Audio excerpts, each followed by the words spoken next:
Olá, muito bom dia. O NE1 começa agora. Tempo nublado no Recife, janela aberta para você. Vou te mostrar agora a capital pernambucana, 28 graus. Já choveu hoje, voltou a chover aqui na região metropolitana e pode chover à noite também, de acordo com o Climatempo.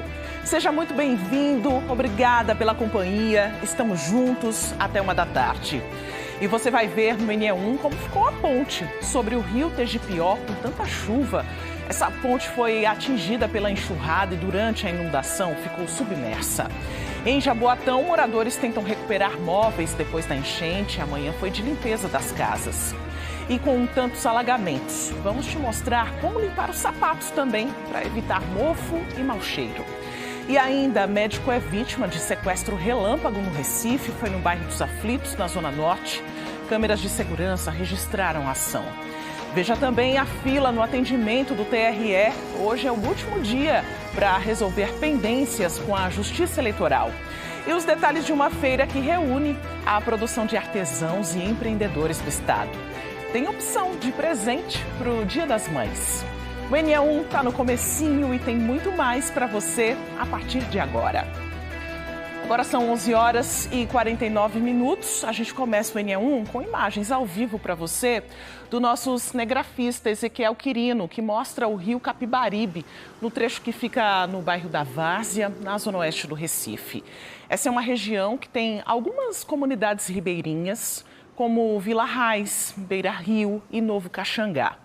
E a cada chuva forte, os moradores ficam com medo do nível do rio subir a ponto de transbordar. No momento, o nível do Capibaribe está tranquilo, até porque a gente tem um pico de maré baixa daqui a pouco, ao 12h10. E a gente tem rios importantes que cortam toda a região metropolitana e que, em dias chuvosos, geram preocupação. Então, vamos conversar com o Mário Carvalho, que vai explicar ao vivo quando a situação de um rio pode representar um alerta para os moradores, né? Nós ouvimos muitos termos esses dias, né, Mário? Cota de inundação, cota de alerta. O que significa tudo isso, hein? Bom dia para você. Oi, Maristela, bom dia para você, bom dia a todos. Olha, de forma bem resumida, essa cota de alerta que foi falado muito, né, é quando o rio apresenta a possibilidade de alta ocorrência de inundação. Mas a gente vai explicar tudo direitinho daqui a pouquinho. Ontem, o rio Capibaribe atingiu a chamada cota de alerta aqui na região metropolitana do Recife.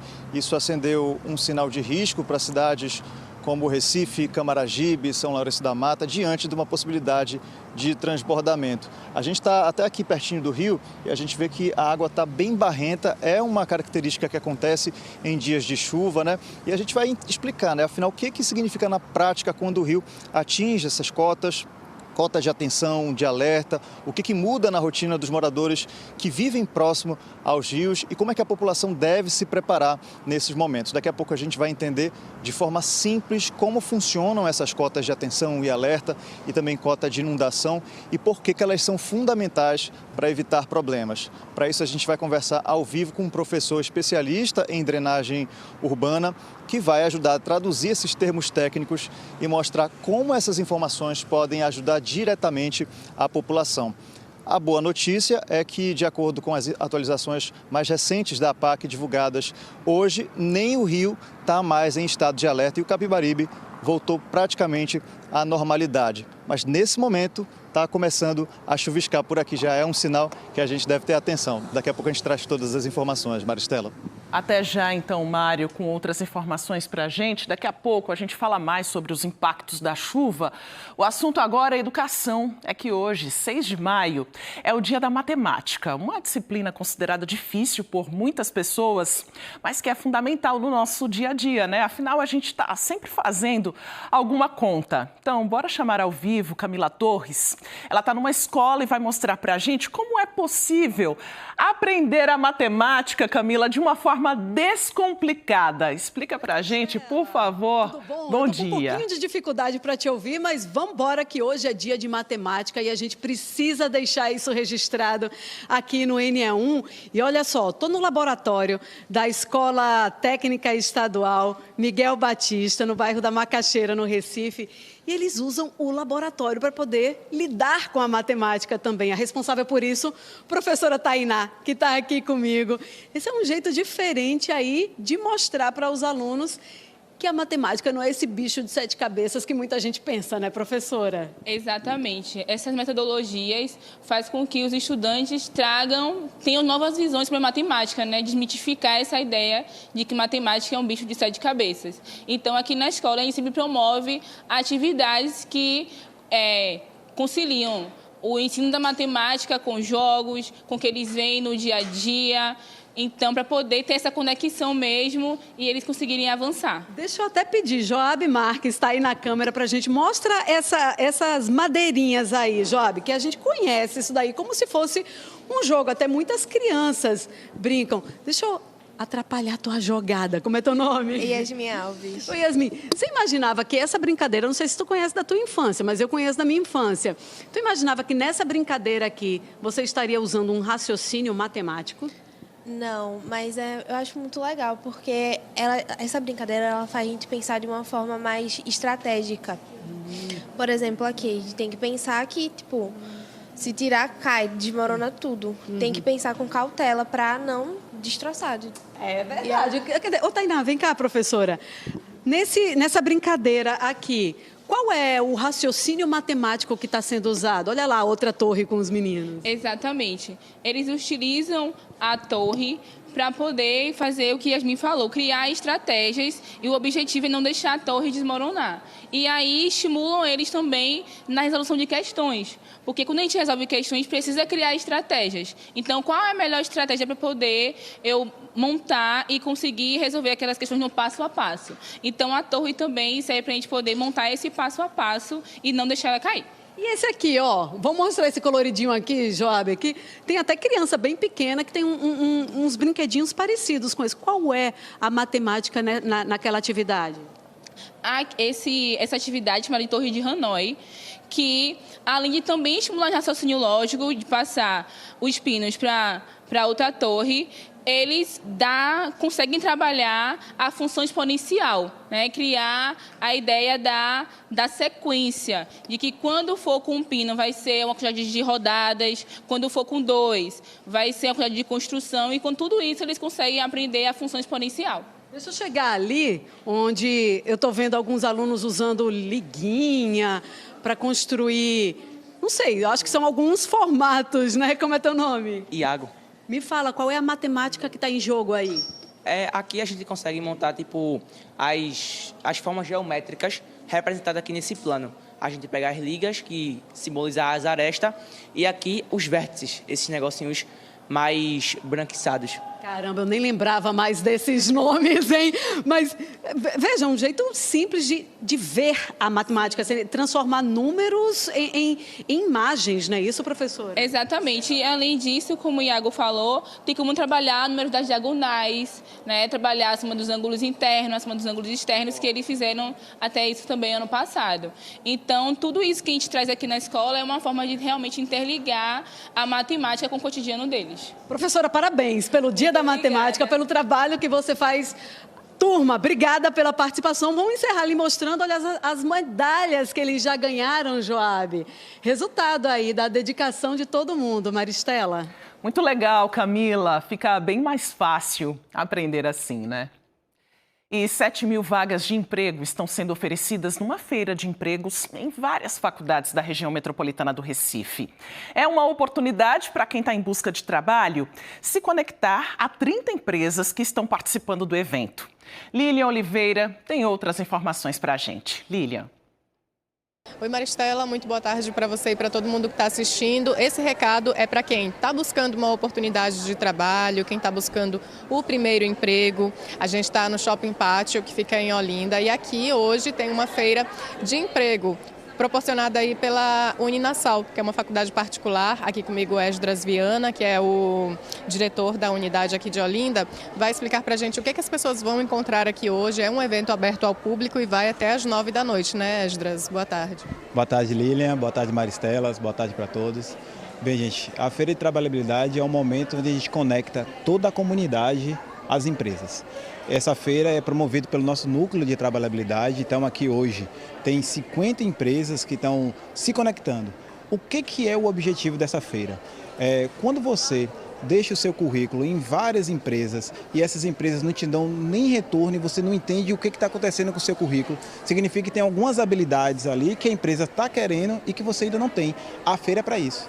A feira é para você saber quais são essas habilidades, quais são essas competências, como você fazer o seu currículo, como utilizar a inteligência artificial para você fazer esse seu currículo. Então as empresas estão aqui não só apenas para receber currículo, ele está para ajudar você a construir o currículo. Então nós estamos tendo aqui palestra, nós estamos tendo aqui oficina, nós estamos tendo uma arena chamada Bora Trabalhar, que é exatamente para o primeiro emprego. Então nós estamos trazendo aqui influenciador digital, nós estamos trazendo aqui as oportunidades de jovem aprendiz, tudo isso para fazer essa conexão de primeiro emprego, de como ter uma nova habilidade no mercado de trabalho.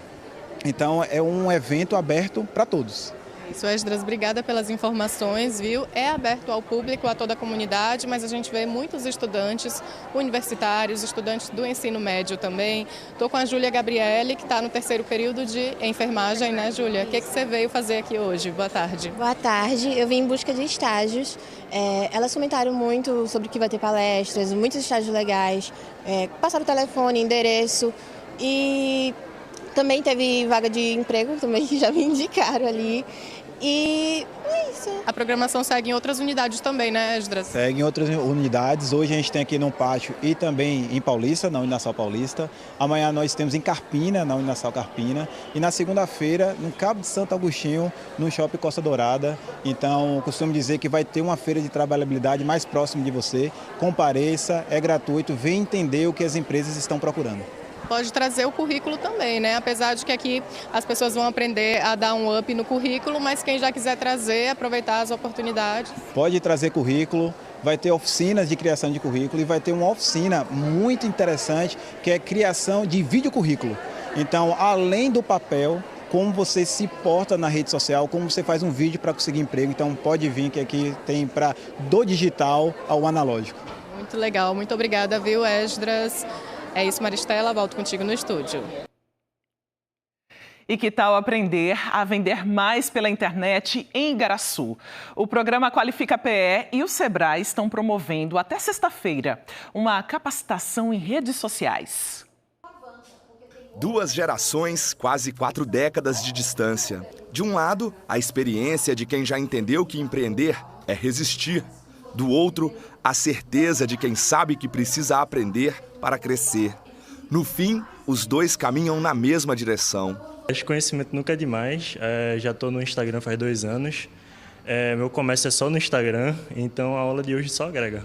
Construir um apiário, que é exatamente onde a gente coloca as colmeias e é onde a gente produz, né, e faz a colheita do mel. Então esse treinamento, ele permite exatamente eu ter oportunidade de divulgar meus produtos, né, em redes sociais, de uma forma que o público possa chegar até mim de uma forma mais rápida. Empreender também é entender que sozinho o caminho fica mais longo. Por isso, o Sebrae, em parceria com o Governo do Estado e a Prefeitura de Igaraçu, promove a Semana de Capacitação e reúne quem quer aprender a vender mais, organizar melhor o negócio e usar as redes sociais para chegar a novos clientes. Esta aula era sobre redes sociais. Eu creio que com o networking que eles fazem aqui, isso ajuda. A gente já vê aqui situações de pessoas que já na própria sala de aula aqui já vão ajudando uns aos outros, dando seus próprios exemplos. E isso constrói muito, porque a gente vem aqui para trazer conhecimento e a gente leva uma bagagem de conhecimento também muito grande da experiência de vida de cada um deles. É a sala do empreendedor do Complexo de Tecnologia, Empreendedorismo e Negócios em Igaraçu que acompanha de perto a realidade de quem quer empreender. Muita gente chega aqui com uma ideia ainda pequena, mas com vontade grande de fazer dar certo. A formalização ajuda a organizar o caminho, garante direitos e abre novas possibilidades. Mas muitas vezes, o que o empreendedor mais precisa no começo é de direção. Em parceria com o Sebrae, a gente busca entender a melhor visão que o empreendedor tem aquelas necessidades, aquelas farpas do dia a dia. Então, foi enxergado que aqui em Igaraçu há uma grande gama de empreendedores, tá? Mas que não sabem ainda manusear as redes sociais. E aí, em parceria com o Sebrae, a gente montou essa trilha, que vai a semana inteira, que aí, ao capacitar-se para a venda de redes sociais, ele possa contribuir e fomentar as vendas e comercializar melhor os seus produtos. E quem observa o dia a dia do comércio sabe, qualificar é investir no futuro da cidade também. São os pequenos negócios que movem bairros, garantem renda e sustentam muitas famílias. Mas existe um desafio importante. Alguns empreendedores ainda usam pouco as redes sociais para fazer a empresa crescer.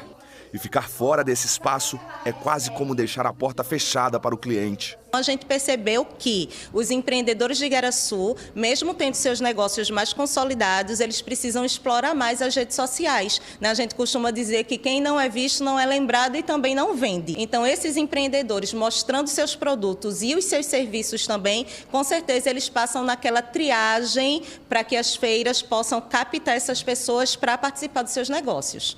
Foi pensando nisso que a Aline decidiu recomeçar. Há 5 meses, a vida dela ganhou uma nova parceira, Ayla. Entre o cuidado com a filha e o desejo de ter mais tempo perto da família, veio também a decisão de empreender de casa. Fazer das redes sociais um caminho possível e do próprio talento uma nova fonte de renda. Eu estava indecisa entre o home office, né, e trabalhar para mim mesma na rede social. Aí eu acho que eu vou essa função mesmo.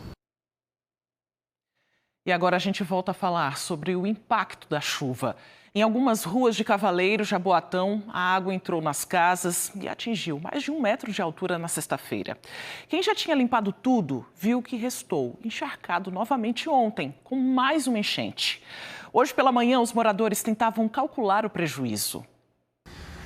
O céu nublado na manhã de hoje já deixou apreensivo quem mora na rua Tomás Lima, no bairro de Cavaleiro, em Jaboatão.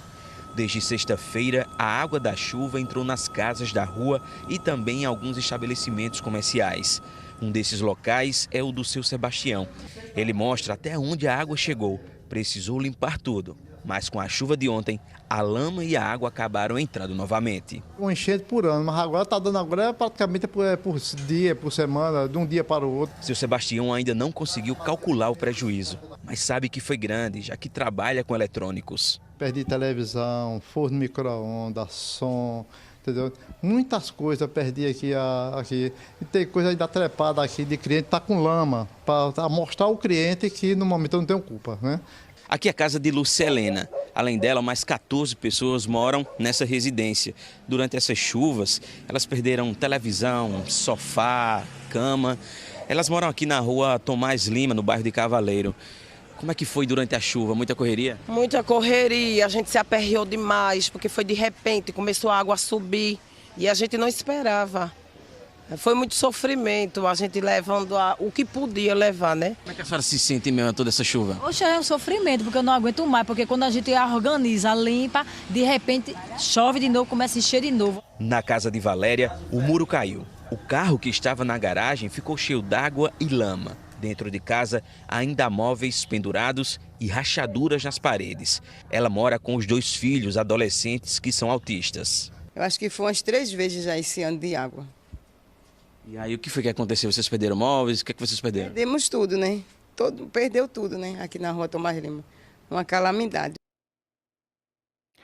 Agora a gente fala de uma ponte sobre o rio Tegipió, entre os bairros do Totó, no Recife, e de Cavaleiro, em Jaboatão. Essa ponte foi atingida pela enxurrada e durante a inundação ficou submersa. Seu João, que mora perto da ponte, mandou um vídeo para a gente, mostrando a situação ontem no local. A imagem é assustadora e por pouco não houve um acidente. Rio Tegipió transbordou de novo, tá estelando, Tá estelando, viu? Tá estelando. É fechar, é. Tá estelando aqui o corrimão. Olha, aí. Olha. Na hora, viu? Na hora, viu? Ia me pensar. Aí, gente, na hora que eu falei que estelou, fizeram ontem. Olha, o desmantelo. Soldaram ontem. O desmantelo que ia acontecer ali agora, assim daquela ponte que o negócio desmantelou agora. Olha a situação, como é que está agora no Rio Tegipió. Gente, por pouco, eu me livrei daquela tragédia ali, viu? O corrimão estrelou, caiu por cima ali. Meu amigo, olha, o livramento.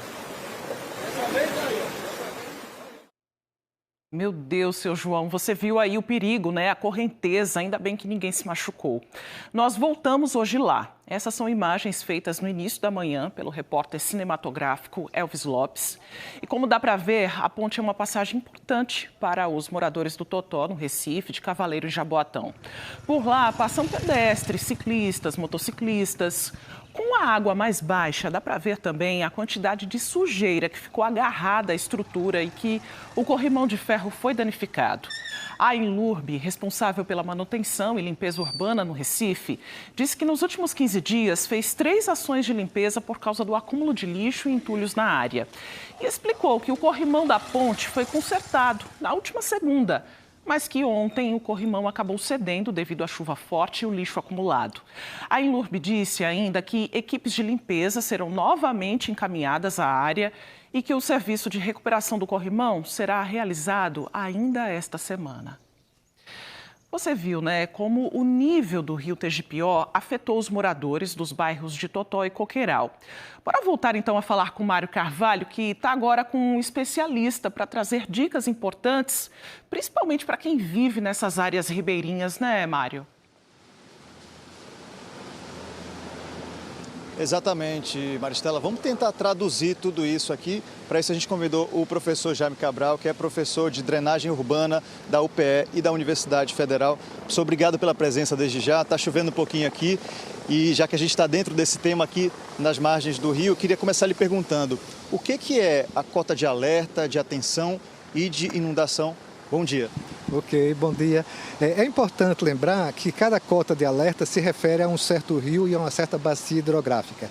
Aí cada pessoa, quando vê aquela informação, então tem que verificar se é no seu rio ou se é em algum outro rio diferente. Então era importante que cada pessoa soubesse. Eu faço parte da bacia hidrográfica do rio Jaboatão, ou do rio Capibaribe, né? ou do rio Bibiribe. E aí, se esse nível de alerta está chegando no seu rio, então você deve já ficar tão preocupado e ver o que é que vai fazer daqui para frente. Tá? Pronto. E é bom lembrar que o alerta da chuva geralmente precede o alerta do rio. Então, de início, a APAC fala, vai ter uma chuva muito forte. Aí, essa chuva muito forte ela vai cair no terreno e vai escoando pelo terreno, né, até chegar no rio, aí o nível do rio vai subindo. Aí, quando o rio vai subindo, então a gente tem o nível de atenção, que é um nível de pré-alerta, e aí ele vai subindo. Aqui em Pernambuco, geralmente adota meio metro. Então, de pré-alerta até alerta, então é meio metro. E aí depois ainda tem 1 metro até chegar na inundação, mas que pode ser rápido de acordo se a chuva estiver muito forte. Então, se você tem essa informação que está no nível de alerta, então pode lembrar que daqui a 1 metro pode começar a inundação. Se a chuva estiver forte, esse 1 metro pode chegar rápido, que já seria o nível de inundação mesmo. Visualmente, o morador que vive próximo a algum rio, ele consegue identificar alguma coisa que chame a atenção para também já entrar nesse alerta, ou ele deve só prestar atenção de fato no que as autoridades estão divulgando? Bom, algumas características, às vezes, como o rio mais turvo, né, mostra que ele já está subindo e já está carregando sedimentos de alguns pontos do rio. Mas o mais importante é ver se o nível está subindo, mas muitas vezes até junto da pessoa não está subindo ainda, mas lá à frente está subindo. Por exemplo, em São Lourenço, quando o nível da chuva sobe muito em São Lourenço, o nível do rio, então 3 horas depois chega em Recife. Então você pode estar até na beira do rio, achar que está tranquilo, mas se lá em São Lourenço o nível já subiu bastante, então daqui a 3 horas o nível vai chegar aqui para você também. Né? A gente vai até largar aqui o guarda-chuva que já parou de ver para a gente poder mostrar um pouquinho melhor aqui o rio. Pode parecer uma pergunta óbvia, mas qual é a relação? Existe essa relação direta das chuvas com esse nível do rio? A gente sempre ouve dizer que quando chove bastante e coincide ali com a maré alta, é de fato um perigo para essas inundações, né? Bom, então são 3 aspectos distintos para tudo correlacionado, mas são distintos. Você teria a chuva, aí depois o nível do rio, depois o efeito da maré. Então, as cidades litorâneas, o efeito da maré ele é importante. Então, no caso de Recife, Piedade e Candeias, que faz parte de Jaboatão, e Olinda também, outras cidades, né, que aí, se realmente o nível do rio está subindo e coincidir com a maré alta, então o problema se agrava. Se for uma cidade como Vitória de Santo Antão, Morena, então já não tem essa preocupação com a maré. Mas a sequência seria essa. Então, assim, teria da chuva mais intensa, né, e depois o nível do rio está subindo. E como você lembrou bem, né, se a cidade ela é litorânea, a maré então influencia e pode agravar bastante a situação. A gente está até com uma imagem boa aqui do rio nesse momento, porque infelizmente muitas vezes a gente mostra aqui que tem muito lixo no rio, né? Qual é a relação também da questão de jogar lixo nos rios, nos canais, com essa questão dos alagamentos? Isso também está diretamente ligado, né? Sim. Com certeza, né? Então, assim, a gente precisa que o rio tenha o seu escoamento natural. Então, algumas coisas podem interferir nesse escoamento. Então, uma das coisas é lixo, né, como você lembrou. Outras vezes é estrangulamento da margem por algumas pessoas, às vezes alguém quer construir uma casa na beira do rio e aí aterra o rio e aí estrangula. Aí na hora do rio passar, ele não consegue passar, então o nível se eleva. Então, às vezes, pode ser até uma casa pobre, mas pode ser às vezes até um prédio de classe média. O pessoal quer fazer um campinho de futebol, então ele aterra a margem do rio, achando que não vai prejudicar, mas aí com isso estrangula o escoamento. Aí na hora que está na chuva muito forte, a água não consegue passar e aí vai represar esse rio e aí o nível da água pode chegar a ficar muito mais alto. E a importância também dessa limpeza, né, de políticas públicas voltadas para os rios e a conscientização, é claro, sempre da população. Professor, muito obrigado pela sua entrevista. Maristela, eu volto com você. Agradeço também as explicações aí do professor. Obrigada, Mário, pelas informações. E em todo o estado, 2.282 pessoas ainda estão desabrigadas ou desalojadas, de acordo com o último balanço divulgado pelo governo do estado. Camila Torres está de volta. A gente quer saber quais são os direitos de uma pessoa, Camila, que perdeu a casa, hein? Eu sei que o momento pode ser muito complicado, mas de alguma maneira as famílias precisam reorganizar a vida.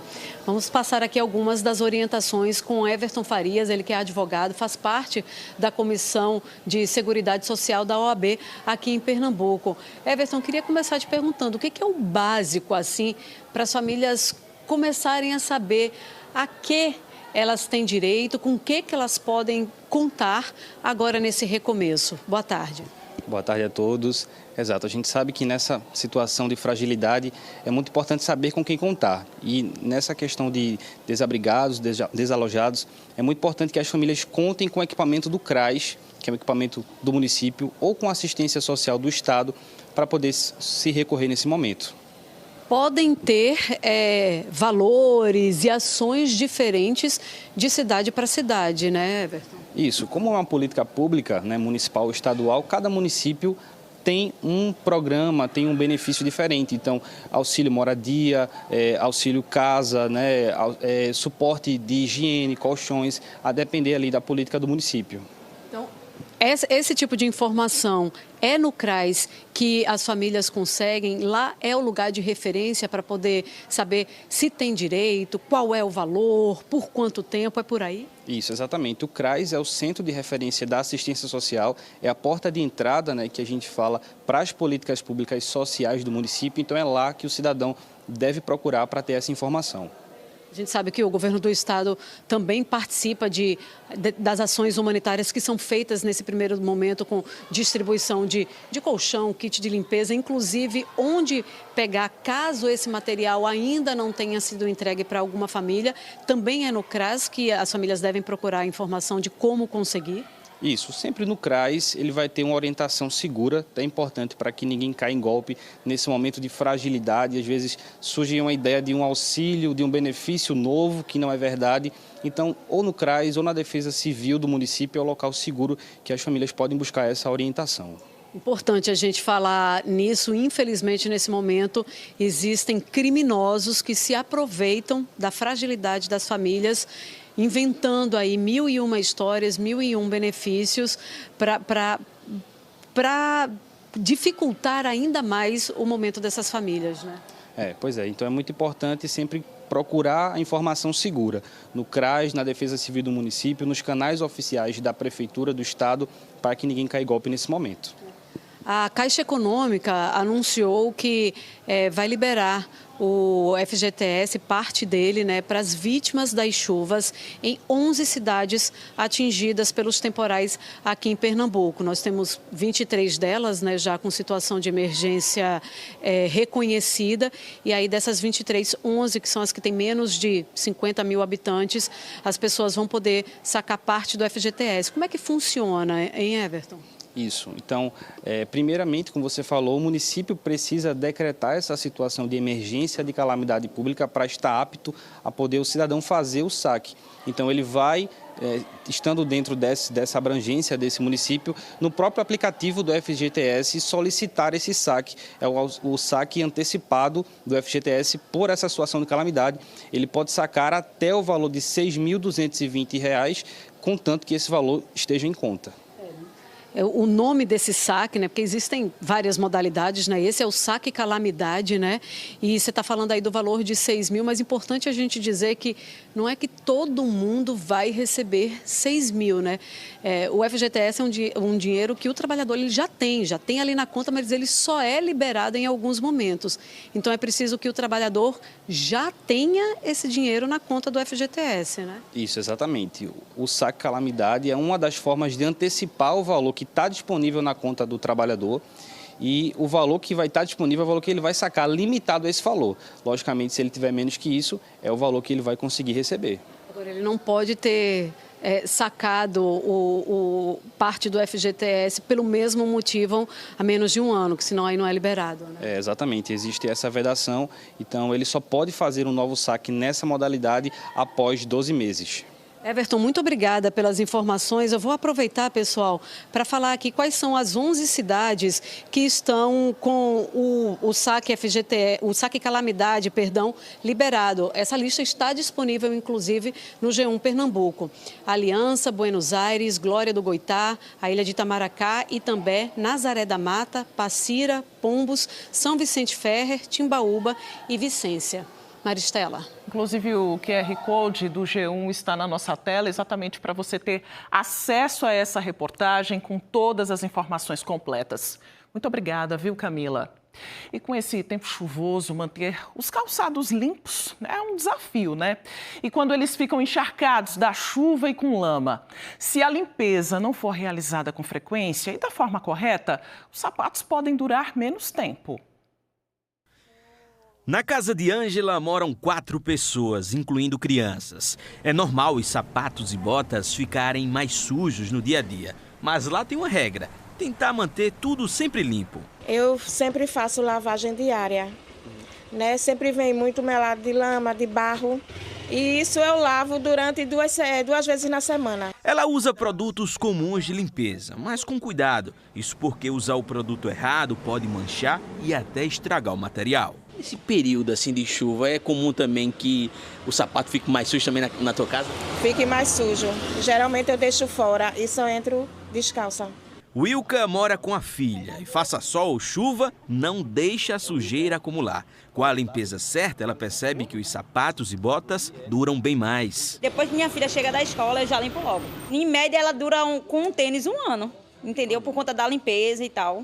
E para trazer dicas de como lavar tênis e também botas, de uma forma que o tênis dure mais, nós viemos até o bairro do Vasco da Gama conversar com a Karina, que trabalha no ramo de lavagem de roupa e também de tênis e botas há mais de 4 anos. Importante retirar o cadarço e palmilha antes de começar. Geralmente o cadarço a gente lava como uma roupa, esfrega, bota de molho, entendeu? Mas nada de misturar as cores, porque geralmente alguns deles soltam tinta. Então um danifica o outro.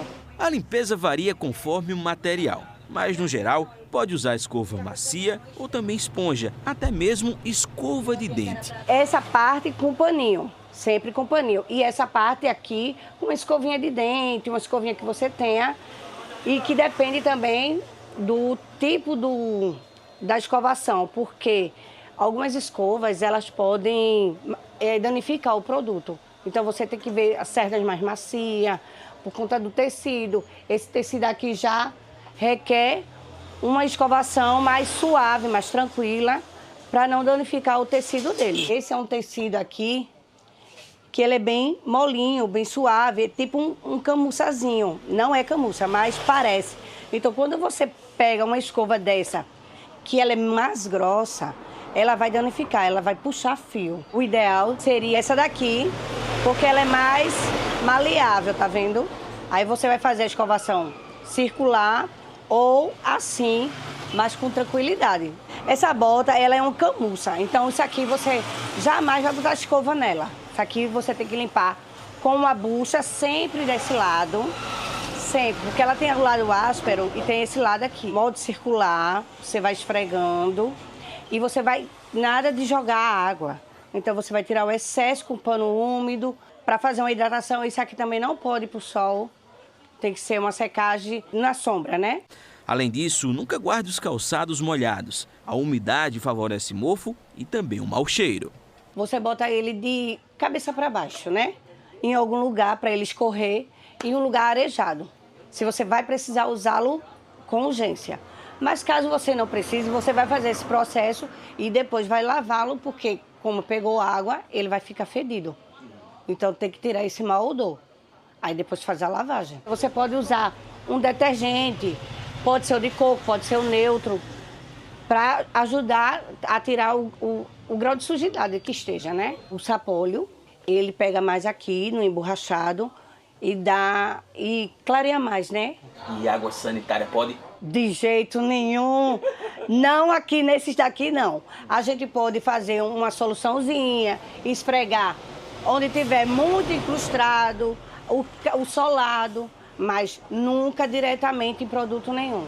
Tem que fazer sempre essa higienização para o ambiente da nossa casa, mas também para manter o sapato em dia, né? E você ter ele por muitos anos. E em meio à tragédia que ocorreu em Dois Unidos na semana passada, há muitas histórias de sobreviventes. A história que você vai ver agora é de uma bombeira que tinha um projeto social na comunidade. Na sexta, ela perdeu a casa e o projeto que ajudava 90 famílias de crianças com autismo. Felizmente, conseguiu salvar os filhos, o mais importante.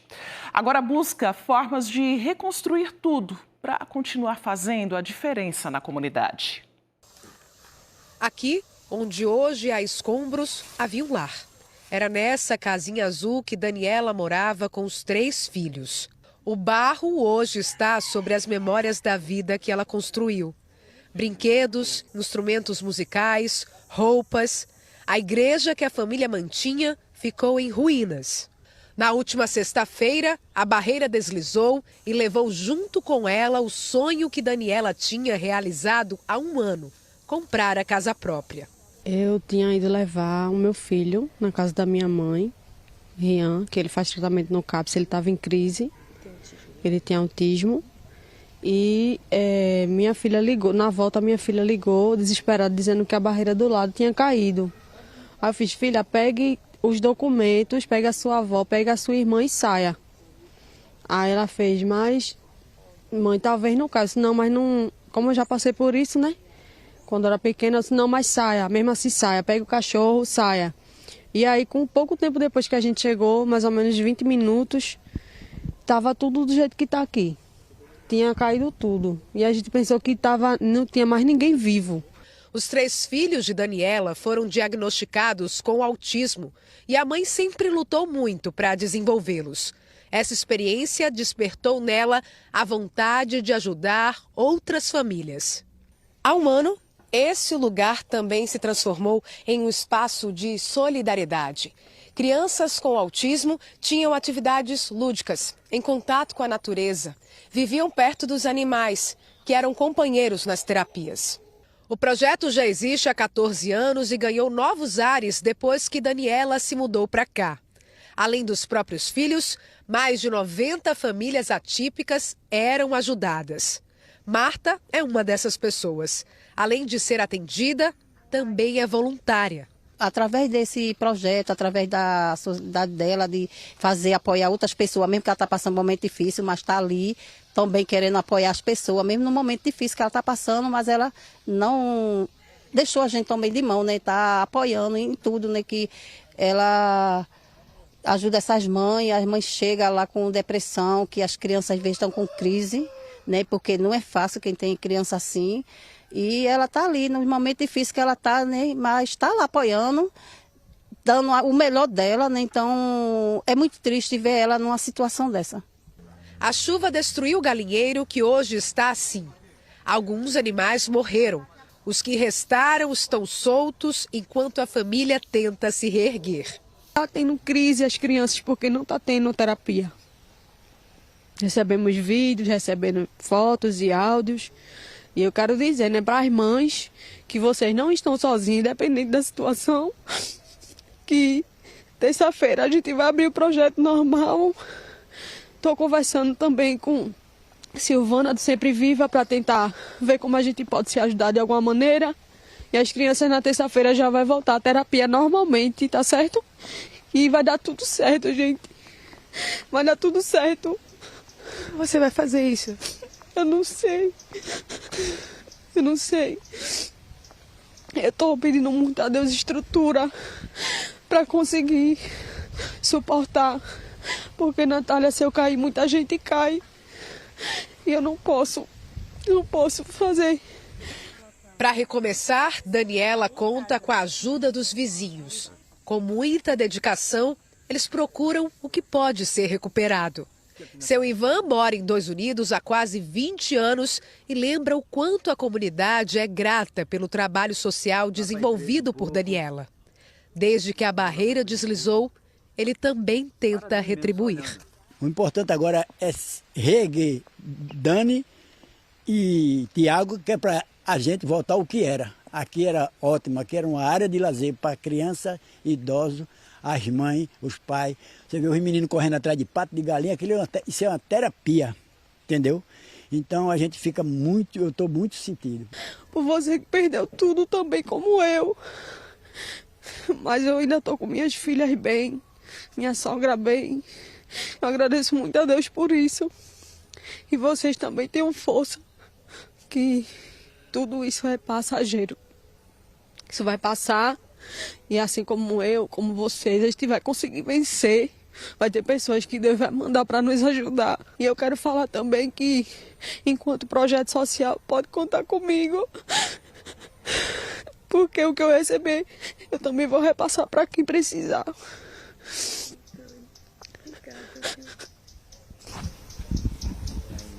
Deus abençoe você, viu?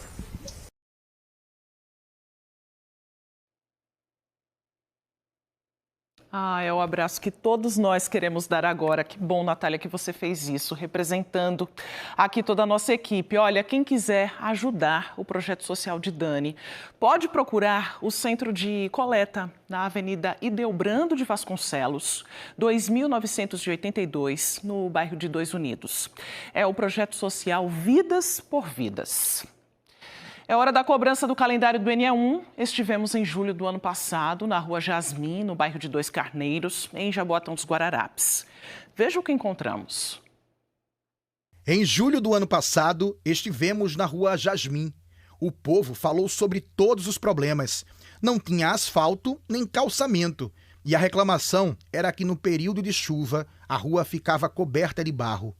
Difícil de chegar e sair de casa. Nas entrevistas, a comunidade disse que muita gente escorregava e caía na lama. Para piorar, tinha muito mato. Para a comunidade, tudo isso era um sinal de que a prefeitura deveria estar mais presente. Mas eles não viam ninguém do poder público. Os moradores é que vinham pagando uma pessoa para capinar o mato. Na época, a prefeitura informou que a retirada do mato é feita a cada 3 meses e que faria a capinação. Disse ainda que ia enviar uma equipe técnica à Rua Jasmim, no bairro de Dois Carneiros, para vistoriar e fazer um projeto para estudo de caso e elaboração do projeto. É hora de conferir se alguma coisa mudou. Bora para lá então com o Diogo Franco. Como é que estão as coisas por aí, ainda mais com chuva, Diogo? Boa tarde para você. Oi, Maristela, boa tarde para você, boa tarde a todos. Na medida do possível, né? Aqui a situação está bem difícil para os moradores. Eu falo ao vivo da Rua Jasmim, essa rua que vocês acabaram de ver aí nesse Relembra, né? Porque, pelo visto aqui, pela imagem e pelo que eu estou vendo aqui, parece que muita coisa não mudou, não. Tem muito mato aqui, lama, muita lama. A gente veio aqui num período que estava estiado, mas estava oscilando, não tinha tanta água como a gente está vendo aqui. A gente pegou o momento de chuva. E Dona Rosemary, que está com o calendário aqui da última vez que viemos aqui, marcou para 18 de agosto também. A gente veio aqui agora. Me fale uma coisa, como é que viver aqui, Dona Rosemary? Péssimo, a situação aqui precária, como você está vendo. Agora está piorando cada vez mais. Você vê, cada morador aqui tem uma história para contar, pessoas já se acidentaram. Eu tenho uma mãe com 94 anos, com Alzheimer avançado. Tive que retirar ela de casa, passei 4 meses com ela fora, porque nem o SAMU quer entrar aqui. Não tem condições de... Gente, olha para ali. E porque a gente está aqui, mas se você vê o percurso da rua lá embaixo, não tem condições. Se você... A rua ela começa lá na Rua Santa Teresa, né, na Praça Ecológica, e vai até aqui, lá em cima, perto da linha do trem do Cabo, né? Sim, é extensa, é grande, é enorme, é vários moradores. Agora veja, da última vez que viemos aqui, estava esse matagal, eles disseram que vinham capinar. Eles capinaram? Capinaram, foi rápido no outro dia, mas só fez a capinação. Né? Tinha alguém que eu também tinha conhecimento e estava lá e sempre vinha quando pedia, só que nem isso tem mais, porque tem que ser com a gestão atual, a GERE atual. Mas a gente vai lá, a gente deixa o pedido, quando a gente chega lá que o pedido some, entendeu? Da capinação. Está com outros moradores também aqui. Como é o nome da senhora? É Silene, né? Ô, dona Silene, me fala uma coisa. A senhora mora aqui, como é conviver com a água suja escorrendo na frente de casa? O que eu tô vendo aqui é que é água suja. Não tem esgoto aqui, não tem nenhuma tubulação. Não tem. Aqui mesmo, eu moro aqui. Aí a gente ainda fez uma canaleta por aqui, para a água vir, porque é muita água. Mas aí sempre tope com areia. Aí a maior dificuldade é para carro, para a pessoa andar. Moram os idosos aqui que não saem de casa por desse motivo. O que a gente percebe aqui é que a gente não sabe o que é água da chuva, né, e também o que é água suja, né? A senhora, qual a reivindicação da senhora? É o mato, né, e a água, porque a água deságua toda na minha casa. Pode ver, eu já fiz contenção, porque várias vezes eu acordei inundada dentro de casa. E eu não moro em beira de canal, né? Mas a reivindicação da gente é essa rua. É uma calamidade para a gente, os idosos, pessoas também, né, já levaram queda. É muito difícil para a gente aqui nessa rua. Pois é, falar em levar queda, teve uma moradora dessa casa aqui de esquina que ela se mudou. Jaqueline, o nome dela, né? Ela quebrou a tíbia em 2 lugares, fez tratamento, inclusive fui eu que encaminhei ela, ajudei, né, um pouco a ela ter no NAS, porque até fisioterapia, daqui que der entrada e fica de olho na consulta demora demais. E então ela fez pago por fora, mas até hoje ela sente dores, entendeu? Deixa eu falar com o seu Carlos. Seu Carlos, chega aqui, por gentileza, seu Carlos. A gente vê que não tem asfalto aqui, não tem paralelepípedo, é só barro, pedra, para poder... A pedra que está aqui é para poder, acho que as pessoas se equilibrarem. Como é passar de carro, de moto, de bicicleta e caminhando aqui? Horrível, horrível. Infelizmente a gente está ao descaso. A situação é essa que você está vendo. Praticamente há 2 anos atrás vocês estiveram aqui, não mudou nada. A situação é essa, mato, que aquilo ali já virou uma mata, na realidade. E só piora aqui. Carro, quem tem carro aqui sofre. Eu, no caso, eu tenho aqui, mas a gente sofre muito, tem que mudar, tem que estar sempre levando para a oficina, tem que estar mudando peça. E você sabe que peça não é barato e realmente o que está acontecendo é isso aqui. Passar com um carro aqui é muito arriscado. Não, horrível. Pronto, a pé já é? Meu filho vai levar a filha agora mesmo para a escola. Você vai ver a situação para ele passar aqui. Ele vai sair agora. Então a situação é essa e só promessa. Entra prefeito, entra vereador, sai vereador. E nada feito. Eles não contaram. Uma coisa sei. É como a colega aqui estava dizendo. Dinheiro eles recebem. O prefeito recebe, o vereador recebe, mas eu posso até dizer assim, para o bolso dele, porque todos vão para o bolso dele. A gente é que fica nessa a mercê. Deixa eu falar com Lúcia. Lúcia, chega aqui, Lúcia, por favor. Lá que está com o calendário da gente aqui. Lúcia, você viu trabalhadores aqui da Prefeitura de Jaboatão fazendo algum estudo de projeto aqui? Não, desde a denúncia do ano passado vieram, fizeram a capinação, ok, mas não resolveu o maior problema, que é o calçamento. Tem minha sogra aqui que é cadeirante, ambulância não sobe, Uber não sobe, porque ninguém quer subir e colocar o carro nessa rua, sem contar que aqui vira uma cachoeira. Semana passada entrou água aqui na casa da vizinha, ficou tudo alagado lá por conta da rua, entendeu? O nosso problema maior é o calçamento mesmo. Tá ótimo. Muito obrigado pela entrevista. Sam, deixa eu pedir para você mostrar ali, Sam, como é que tá essa situação da rua aqui, porque é uma rua que a gente vê que é muito mato e a gente procurou a Prefeitura de Jaboatão. De acordo com a Prefeitura de Jaboatão dos Guararapes, a Rua Jasmim, em 2 Carneiros, está em avaliação para futuras obras de pavimentação e drenagem, com estudo técnico e levantamento de custo. Segundo a Prefeitura, devido ao período chuvoso e às demandas emergenciais, as intervenções estão sendo reavaliadas no cronograma. Após a quadra chuvosa, devem avançar as análises para definir as próximas etapas, ou seja, entre abril e julho. Ainda de acordo com a Prefeitura, as equipes de capinação devem atuar na área já na próxima semana para melhorar as condições da via e o bem-estar dos moradores. Ou seja, uma nota bem semelhante à outra, né? Disseram que ia fazer. Vamos fazer o seguinte, vamos abrir o calendário, dona Lúcia, por gentileza. Eu vou pegar aqui a caneta para a gente poder marcar. Vamos juntar aqui todo mundo, gente? O tamanho do mato a gente vê que não tem a capinação, né? Olha só. Pois é, vamos aguardar então. Vamos saber o seguinte, eu quero saber de vocês qual a data que a gente pode colocar aqui, qual o mês que a gente pode voltar aqui em relação ao projeto, tá? Porque eles falaram de um projeto, né? A demora para fazer um projeto. Qual seria... Pois é, qual seria a data ideal, então, para a gente voltar aqui e saber da Prefeitura qual é a data que eles vão apresentar esse projeto? Porque eles não deram data para a gente, né? Não deram data. Qual a data? Qual a data? Mas a gente não só quer o projeto, quer que saia do projeto. Mas vamos por etapa, então. Vamos por etapa. Em setembro, então? Setembro? Pronto, vamos abrir em setembro. Qual seria a data de setembro? A gente está em abril. Agosto? Pronto, vamos abrir aqui em agosto. Pronto. Agosto. Vamos marcar então aqui, pode ser no dia 10 de agosto, na segunda-feira? Pode. Pronto, eu vou marcar aqui o dia 10 de agosto, tá? Dia 10 de agosto. E aí a gente volta aqui para saber o que é que a Prefeitura de Jaboatão dos Guararapes informou em relação a esse projeto, para dar esse retorno a vocês, tá bom? Muito obrigado pela entrevista, gente.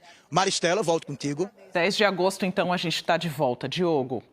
Vamos ver agora como é que está o trânsito no Recife. A gente começa o nosso giro com imagens da Avenida Recife para você, no bairro do Caçote, pertinho ali do Hospital Geral de Areias. Você percebe que tem uma pequena obra aí no canto da pista, sentido aeroporto. Agora você acompanha o movimento na Avenida Conde da Boa Vista, um corredor importante aí do centro do Recife, com grande circulação de pessoas também. Agora, 12h39, as pessoas aí seguindo para os seus compromissos da hora do almoço. Seguimos pela Avenida Agamenon Magalhães, no Paissandu, pertinho da entrada ali para a Avenida Abdias de Carvalho, movimentação intensa do trânsito aí na região. E um médico sofreu um sequestro relâmpago no bairro dos Aflitos. Mário Carvalho tem as informações ao vivo. Mário.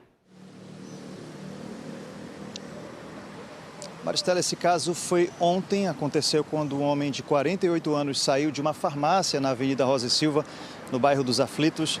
A vítima saiu da farmácia e foi abordada por 2 homens armados que anunciaram o assalto. O homem foi sequestrado e obrigado a dirigir. A gente teve acesso às imagens de uma câmera de segurança que mostram a ação. Dá para ver o que acontece na parte superior do vídeo. Olha só, estava chovendo no momento. A imagem mostra o momento em que a vítima sai da farmácia na Avenida Rosa e Silva e entra no carro. Na sequência, uma pessoa que estava parada no estacionamento aborda o motorista e depois vem outra pessoa para dentro do veículo também. Eles entram no veículo e saem com o motorista e com o carro. Esse caso foi na madrugada de ontem, por volta ali das 3 horas da manhã. A Polícia Civil, por meio da Central de Plantões da capital, informou que registrou o roubo de veículo com restrição de liberdade da vítima, ou seja, sequestro. De acordo com a polícia, os criminosos estavam com arma de fogo quando anunciaram o assalto e só deixaram a vítima, um homem de 48 anos, sair do carro quando chegaram na Avenida Beberibe. O carro foi recuperado e a polícia segue procurando pelos suspeitos desse caso. Essas são as informações repassadas pela Polícia Civil, Maristela, e a gente só consegue imaginar o susto que foi passar por tudo isso, né? Susto grande, viu, Mário? Muito obrigada pelas informações. E um caminhoneiro foi feito refém durante um assalto em Araripina, no Sertão. 2 homens foram presos. De acordo com a Polícia Militar, depois que os bandidos abordaram o motorista do caminhão, a polícia montou um ponto de bloqueio na BR-232 para tentar pegar o grupo. Os criminosos reagiram. Houve troca de tiros. Um dos homens morreu no local. 3 bandidos conseguiram fugir pela mata. O caminhoneiro foi encontrado amarrado na mala de um dos carros usados pela quadrilha. Os 2 homens presos foram autuados em flagrante por roubo de carga e sequestro. O material apreendido foi levado para a delegacia de Salgueiro, que vai investigar o caso. E policiais militares prenderam em São Paulo um homem procurado pela Justiça aqui de Pernambuco. A notícia está no G1 e você confere os detalhes pelo QR Code na tela. José Jairo de Moura Cavalcante é suspeito de fazer parte do grupo de extermínio Thundercats, que atuava aqui no estado e tinha como base o bairro de Jardim São Paulo, na zona oeste do Recife. A prisão foi feita por uma equipe da Rota, as Rondas Ostensivas Tobias de Aguiar, na segunda-feira à noite, que percebeu um comportamento suspeito durante uma abordagem de rotina. Os policiais militares consultaram os sistemas policiais e encontraram um mandado de prisão em aberto. José é apontado como integrante do grupo, acusado de crimes como homicídios e extorsão. O G1 não conseguiu contato com a defesa do suspeito. E uma mulher perdeu o controle da direção e invadiu ontem à noite a entrada da maternidade do Hospital Regional Dom Moura, em Garanhuns, no Agreste. 3 pessoas ficaram feridas, uma gestante, uma funcionária do hospital e uma estudante. Elas foram atendidas pelas equipes médicas do próprio hospital. A direção do Hospital Dom Moura diz que a motorista fazia uma manobra quando aconteceu o acidente. A motorista não se feriu. O funcionário de uma oficina ficou ferido depois que parte de uma laje desabou em Afogados, na zona oeste do Recife. O telhado da oficina caiu na tarde desta terça-feira na Estrada dos Remédios. A vítima, identificada como Ayrton Tenório, de 65 anos, sofreu ferimentos no rosto e no pé. O Corpo de Bombeiros enviou 5 viaturas ao local. As equipes fizeram resgate do funcionário que ficou preso nos escombros. Ayrton foi levado para o Hospital Unimed 3, na Ilha do Leite.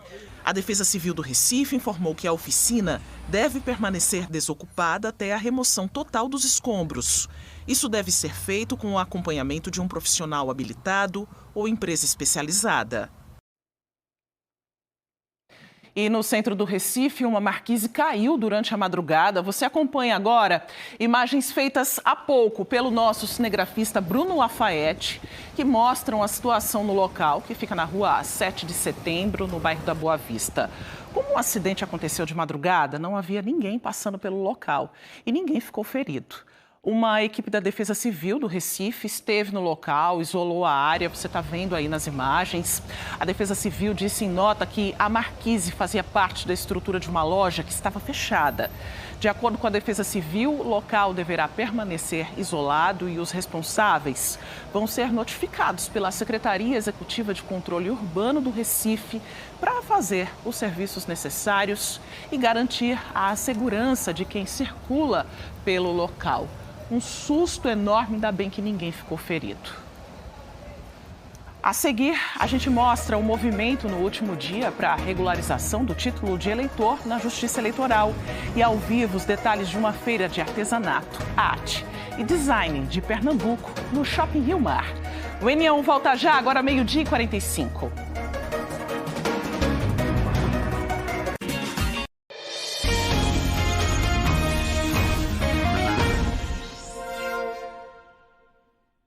N1 de volta, agora 12h49. Muita gente, olha só, deixou para a última hora para tirar aí o primeiro título ou acertar pendências com a Justiça Eleitoral.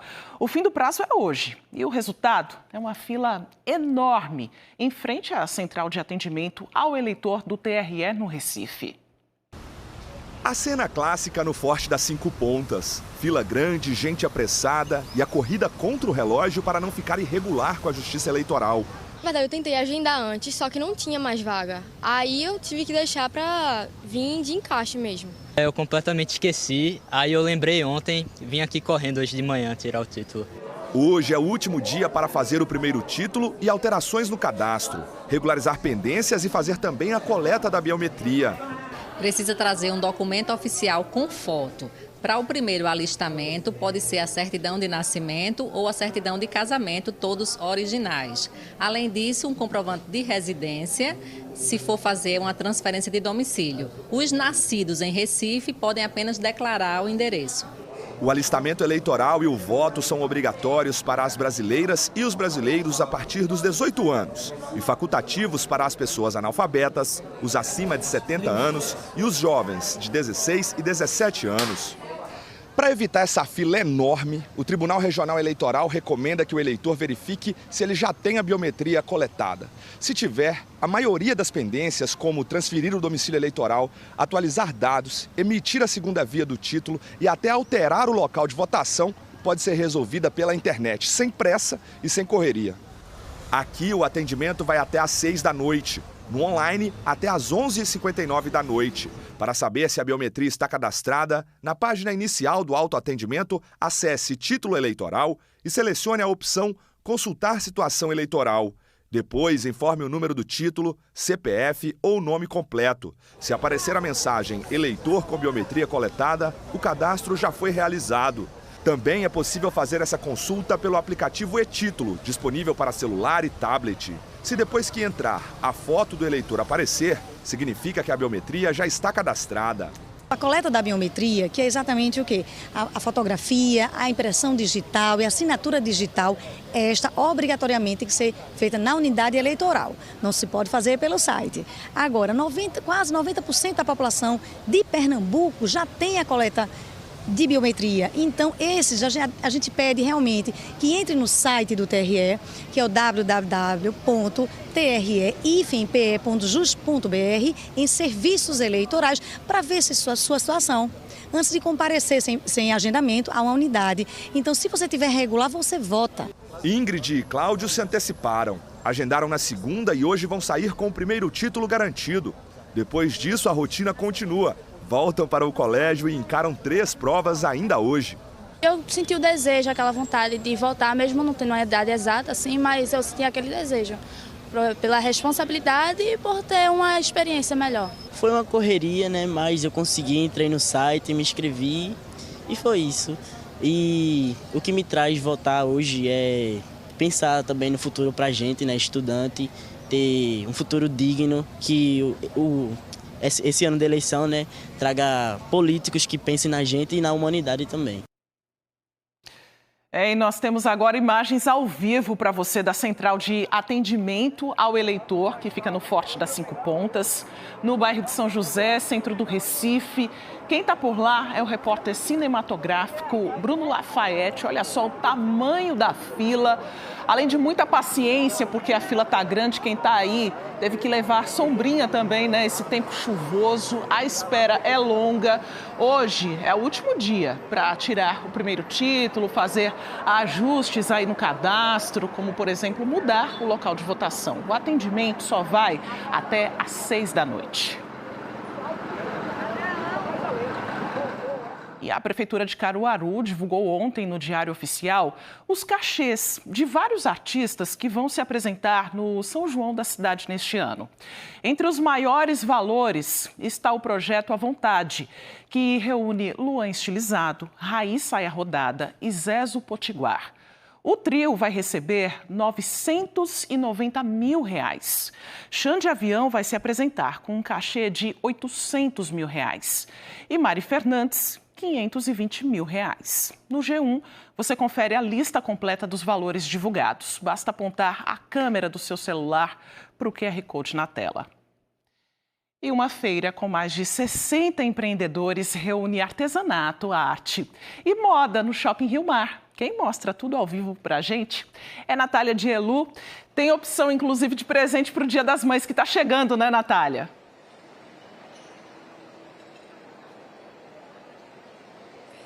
Tem, Maristela, muitas opções de presentes para o Dia das Mães. É uma feira feita com expositores artistas e artesãos pernambucanos, né? Então tem bolsas, tem roupas com estampas exclusivas, tem muito trabalho em cerâmica também, então é muito lindo, ó. Por exemplo, aqui nesse stand a gente vê um trabalho muito rico em cerâmica, que tem muitas cores aqui e também muitas referências pernambucanas. Deixa eu falar com o expositor que está aqui. Conta um pouquinho do trabalho de vocês, o que é que vocês trazem, peças a partir de quanto? Oi, boa tarde. Nossas peças são a partir de R$60. Nosso trabalho ele é produzido aqui em Recife. O artista Marcelo Tavares, o ateliê dele fica aqui em Recife, na Rua da Aurora. E ele traz toda essa originalidade pernambucana, com a identidade própria dele. E uma bela opção para o Dia das Mães, com nossa arte sacra, contemporânea e... Estou encantada com o trabalho, porque é muito lindo, a partir de R$60. Então, qual é o seu nome? Adriano. Adriano, obrigada, viu? Parabéns aí pelo trabalho de vocês.